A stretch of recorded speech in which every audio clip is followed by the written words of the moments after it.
मगर तुम अभी मत पढ़ो, इसको बाद में पढ़ना।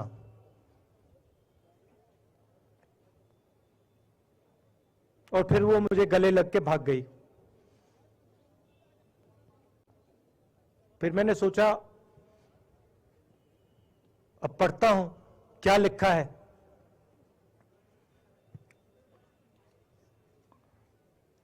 तो उसने लिखा था कि मुझे दिख रहा है कि आपके घुटने में दर्द है, क्योंकि आप जब उस पैर पे वजन डालते हो तो आपके चेहरे पे दिखता है कि दर्द है। मगर मैं आपको बताना चाहती हूं कि मैं आपके साथ कन्याकुमारी नहीं चल सकती हूं, क्योंकि मेरे माता पिता नहीं चलने दे रहे हैं। मगर मैं दिल में आपके साथ, आपके साइड में चल रही हूं, क्योंकि मैं जानती हूं कि आप अपने लिए नहीं चल रहे हो, आप मेरे लिए चल रहे हो और आप मेरे भविष्य के लिए चल रहे हो। और उसी सेकंड में, पता नहीं अजीब सी बात है, उसी सेकंड मेरा दर्द उस दिन के लिए गायब हो गया। दूसरी बात, मैं चल रहा था और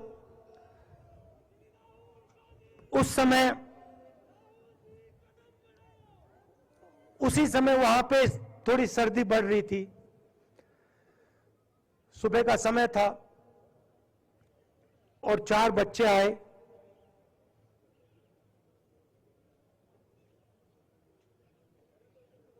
पता नहीं कहना चाहिए या नहीं।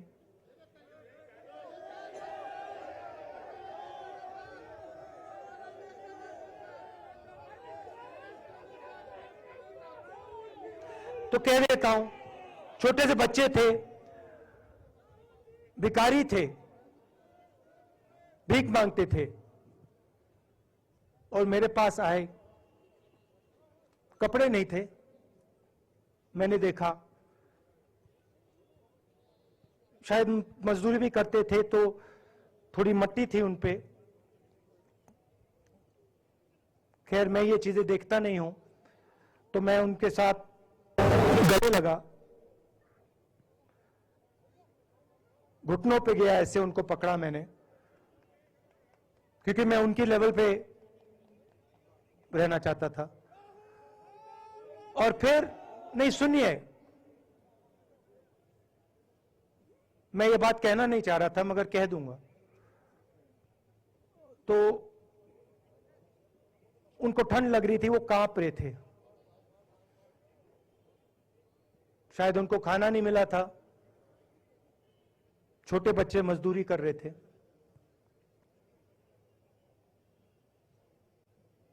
तो मैंने सोचा कि अब अगर ये स्वेटर नहीं पहनते हैं, अगर ये जैकेट नहीं पहन रहे हैं, तो मुझे भी नहीं पहनना चाहिए। मगर मैं झिझका क्यों आपको बताना चाहता हूं। मैं झिझका क्यों आपको बताना चाहता हूं। जब मैंने ये खत्म किया, मैं चल रहा था, तो हमारे साथ एक व्यक्ति थे। उन्होंने मेरे कान में बोला, राहुल जी, ये बच्चे गंदे हैं, इनके पास आपको ऐसे जाना नहीं चाहिए। तो मैंने उनसे कहा, वो आपसे और मुझसे दोनों से साफ हैं।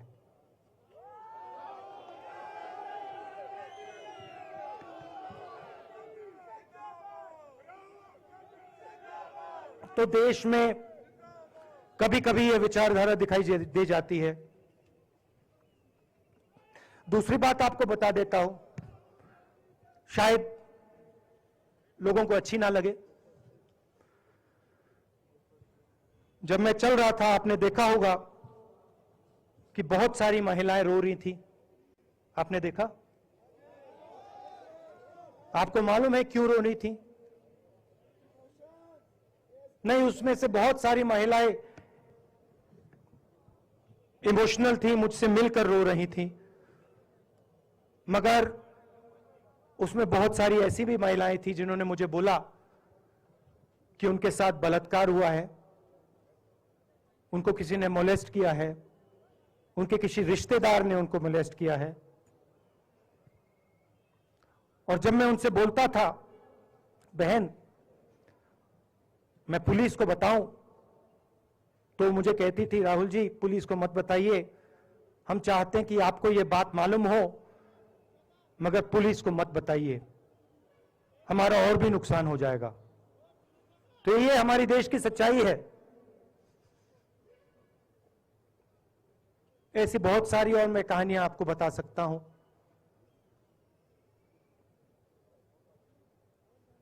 तो फिर मैं कश्मीर की ओर आ रहा था और मैं सोच रहा था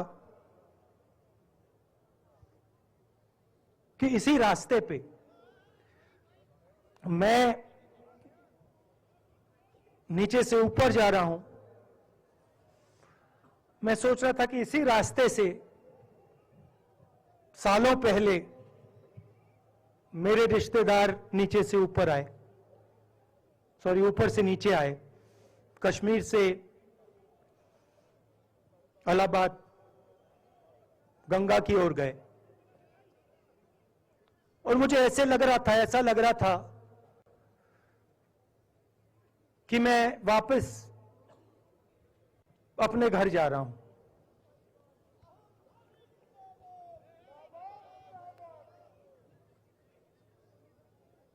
घर मेरे लिए,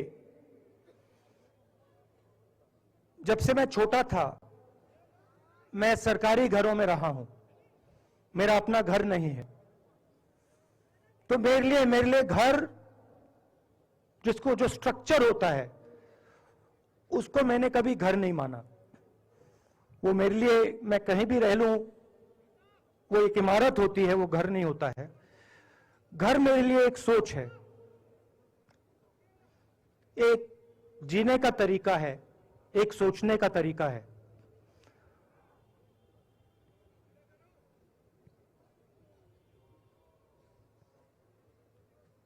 और यहां पे जिस चीज को आप कश्मीरियत कहते हो, उसको मैं अपना घर मानता हूं। अब ये कश्मीरियत है क्या? ये जो शिव जी की सोच है एक तरफ, और थोड़ी सी गहराई में जाएंगे तो उसको शून्यता कहा जा सकता है। अपने आप पर, अपने अहंकार पर, अपने विचारों पर आक्रमण करना। और दूसरी तरफ इस्लाम में, जिसको शून्यता यहां कहा जाता है, वहां फना कहा जाता है। सोच वही है। इस्लाम में फना का मतलब अपने ऊपर आक्रमण, अपनी सोच पर आक्रमण, जो हम अपना किला बना देते हैं कि मैं ये हूं, मेरे पास ये है, मेरे पास ये ज्ञान है, मेरे पास ये घर है। उसी किले पर आक्रमण करना, वही है शून्यता, वही है फना। और इस धरती पे ये दो जो विचारधाराएं हैं,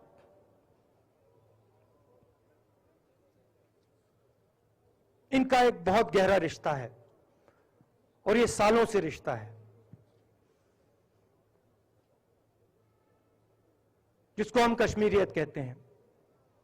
यही सोच बाकी स्टेट्स में भी है। गांधी जी वैष्णव जनतों की बात करते थे, जिसको हम यहां शून्यता, फना कहते हैं। उसको गुजरात में वैष्णो जंतो कहा जाता है। असम में शंकर देव जी ने भी यही बात कही। कर्नाटक से हमारे यहां जो लोग आए हैं वहां बसवा जी ने यह बात कही। केरल में नारायण गुरु ने ये बात की। महाराष्ट्र ने ज्योतिबा फुले जी ने ये बात की। और यहां इसको हम कश्मीरियत कहते हैं। लोगों को जोड़ना और दूसरों पर आक्रमण नहीं करना, अपने आप पर आक्रमण करना, अपनी कमी देखना।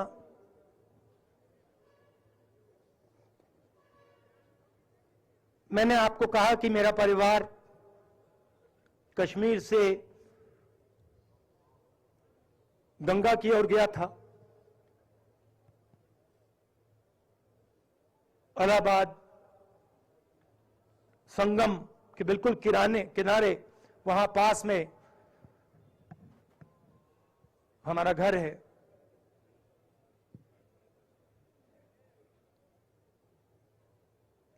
तो जब यहां से वो वहां गए,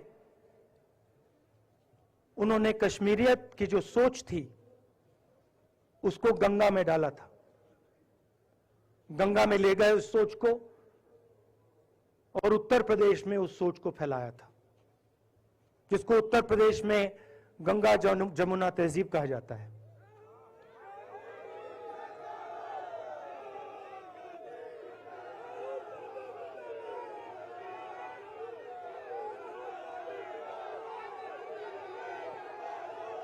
तो उन्होंने, मेरे परिवार ने छोटा सा काम, कोई बड़ा काम नहीं किया। जो आपने उनको सिखाया, जो जम्मू कश्मीर के लोगों ने उनको सिखाया, लद्दाख के लोगों ने सिखाया, क्योंकि उसमें बौद्ध धर्म भी है, उनके पास भी वही सोच, शून्यता की सोच उधर भी है। वो उसको ले गए और उस विचारधारा को, सोच को गंगा में उन्होंने रखा। तो मैं ये सोच रहा था जब यहां आ रहा था, पैदल चल रहा था, और मुझे सिक्योरिटी वालों ने कहा था कि देखिए, आप पूरे हिंदुस्तान में चल सकते हो, जम्मू में भी चल सकते हो, मगर आखिरी जो 4 दिन हैं कश्मीर में, आपको गाड़ी से जाना चाहिए।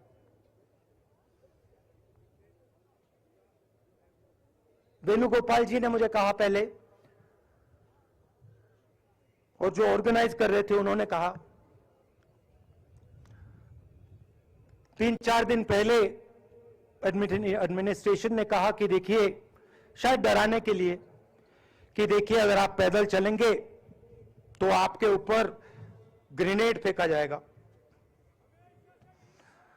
तो मैंने सोचा, नहीं सुनिए, मैंने सोचा कि ऐसे करते हैं, मैं अपने घर वापस जा रहा हूं, 4 दिन पैदल चलूंगा,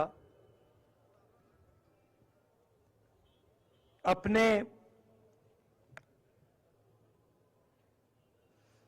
घर के जो लोग हैं उनके बीच में चलूंगा। और मैंने सोचा कि जो मुझसे नफरत करते हैं उनको क्यों ना मैं एक मौका दूं कि मेरी सफेद शर्ट का रंग बदल दें, लाल कर दें।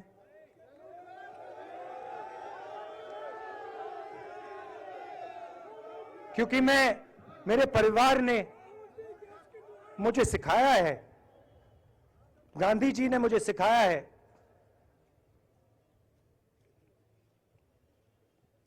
कि अगर जीना है तो डरे बिना जीना है। नहीं तो जीना नहीं है। तो मैंने मौका दिया, मैंने कहा मैं 4 दिन चलूंगा, बदल दो टी शर्ट का रंग, लाल कर दो, देखी जाएगी। मगर जो मैंने सोचा था वही हुआ। जम्मू कश्मीर के लोगों ने मुझे हैंड ग्रेनेड नहीं दिया, अपने दिल खोलकर प्यार दिया, गले लगे।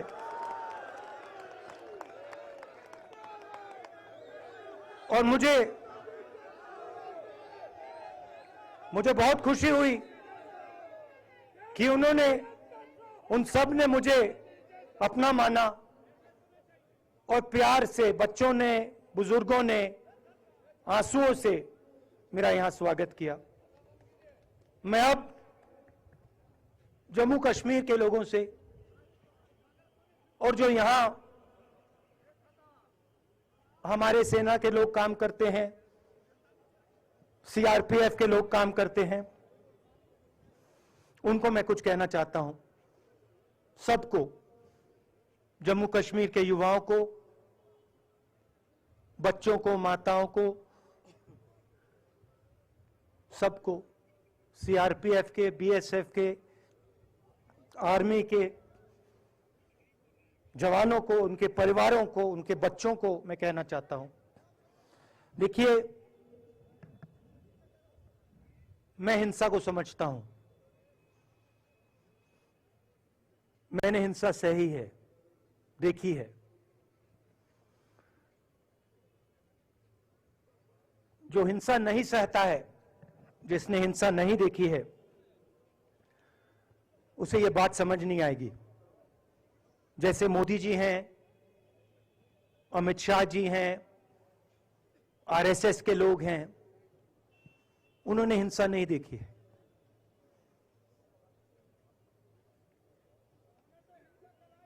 डरते हैं, नहीं डरते हैं, देखिए डरते हैं। यहां पे हम 4 दिन पैदल चले, मैं आपको गारंटी देके कह सकता हूं कि बीजेपी का कोई नेता ऐसे नहीं चल सकता है। और इसलिए नहीं क्योंकि जम्मू कश्मीर के लोग, इसलिए नहीं क्योंकि जम्मू कश्मीर के लोग उनको चलने नहीं देंगे, इसलिए क्योंकि वो डरते हैं। खैर, मैं अपने जम्मू कश्मीर के लोगों को, युवाओं को, बुजुर्गों को और आर्मी के लोगों को, सीआरपीएफ, बीएसएफ लोगों को थोड़ा सा बताना चाहता हूं। देखिए, मैं जब 14 साल का था, स्कूल में था, सुबह ज्योग्राफी की क्लास में था, मैं पढ़ रहा था, सामने बैठा था और मेरी एक टीचर आई, अंदर आई और उसने कहा, राहुल तुम्हें प्रिंसिपल बुला रहा है। मैं बदमाश था, बहुत बदमाश था जब छोटा था, बहन से पूछ सकते हो क्या क्या करता था मैं, अभी भी करता हूं।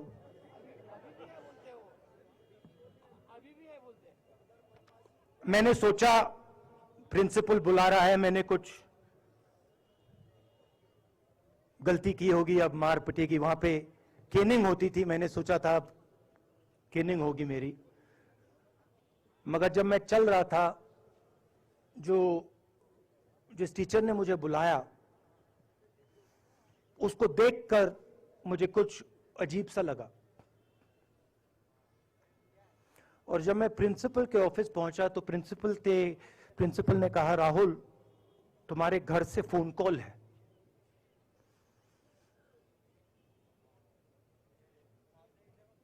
और जब मैंने उसके शब्द सुने, मुझे पता लग गया कुछ गलत हो गया है। मेरे पैर कांपे और मैंने जैसे फोन अपने कान पे लगाया तो मेरे मां के साथ एक औरत काम करती है, वो चिल्ला रही थी, राहुल दादी को गोली मार दी, दादी को गोली मार दी, दादी को गोली मार दी। 14 साल का था।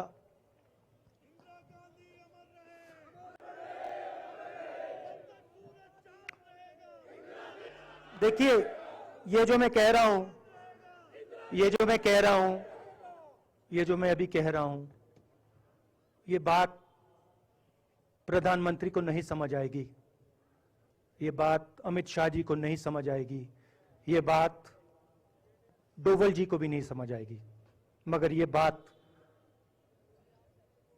कश्मीर के लोगों को समझ आएगी, ये बात सीआरपीएफ के लोगों को समझ आएगी, ये बात आर्मी के लोगों को समझ आएगी, उनके परिवारों को समझ आएगी।